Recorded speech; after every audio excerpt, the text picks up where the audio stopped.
Most people think that layer styles are just for adding simple drop shadows, but they're really much more powerful than that. Let's take a look at the different effects that we can add to these icons to completely change their appearance. I'll start with the plain icon, and I just want to add a color overlay. So I'll use the Effects panel and choose Color Overlay.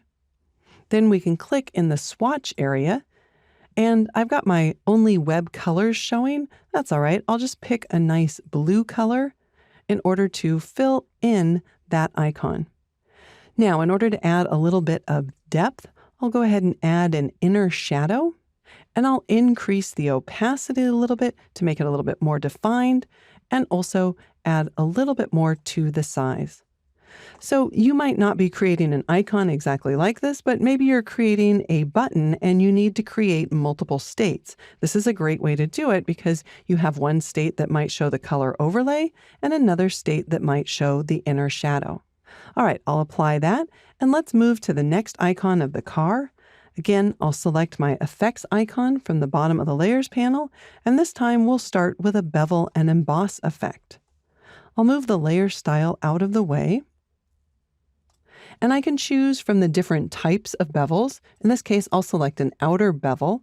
I'll leave the technique set to smooth, but I'll increase the depth up to about maybe 300% so that it's a little bit more noticeable. And I'll also increase the size. You'll notice that I can also change the direction from up to down. All right, I think the size is a little bit too big, so let's back off on that. And then I'm going to add a gradient overlay. I'll select it on the left side of the layer style, and then I can use the downward pointing arrow in order to select one of the preset gradients, or I can click in the gradient itself. That would bring up the gradient editor, and I could make changes and modify this gradient. For now, I'll click Cancel and just apply that adjustment. I'll switch to the bike layer and then choose the layer effects. On this third icon, I want to add a pattern overlay, so I'll select it from the list. Again, I'll move the layer style out of the way, and then we can click on the downward pointing caret in order to select one of the different patterns from the presets. In this case, I might select one of the water patterns, and then I'll add an inner glow. I'll set the blend mode back to normal just to make sure that we can see this, and I'll increase the size as well as the opacity. I'm getting a rather soft glow around the bike icon there, so I might want to change this to precise, just depending on the look that I'm after. I can also change the choke, which will give me more of a solid white towards the bike, and then it will fall off a little bit quicker, especially if I decrease the size.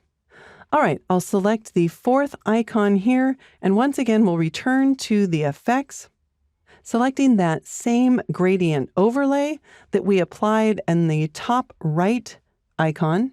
But this time I'm going to switch the style from linear to radial. And on top of it, I'm going to add a satin overlay. This is a pretty crazy effect that we can amplify by using the contour here.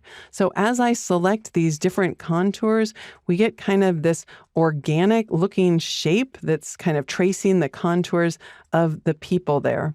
So it might be a bit much for a design, say for a button, but I just wanted to show you that that's what satin did. So for now, I will toggle that off. And the only effect I don't believe we've covered is outer glow, so I will enable that. I'll use the color swatch here in order to change the color. Let's make it something bright like a yellow so that it contrasts with the blue. Then I'll change the blend mode to normal so that we can see that.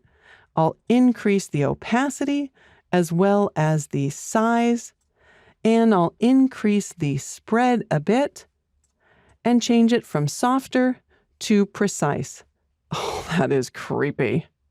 All right, I think I've overdone it there a little bit, so let's just decrease that size back down.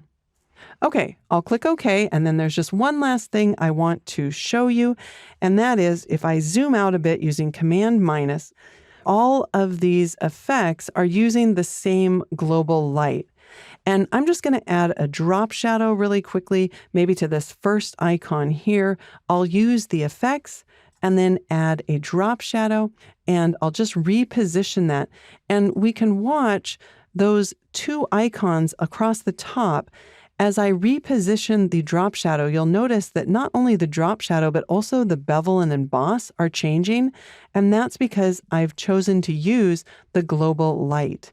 If I uncheck that, now I can move the drop shadow for one layer in a different direction than, say, the drop shadow or the bevel and emboss or whatever other lighting effects I have applied to other layers. I'll go ahead and just decrease the size of that as well as the opacity and the distance. Click OK. So as you can see, layer effects are much more powerful than just simple strokes and drop shadows.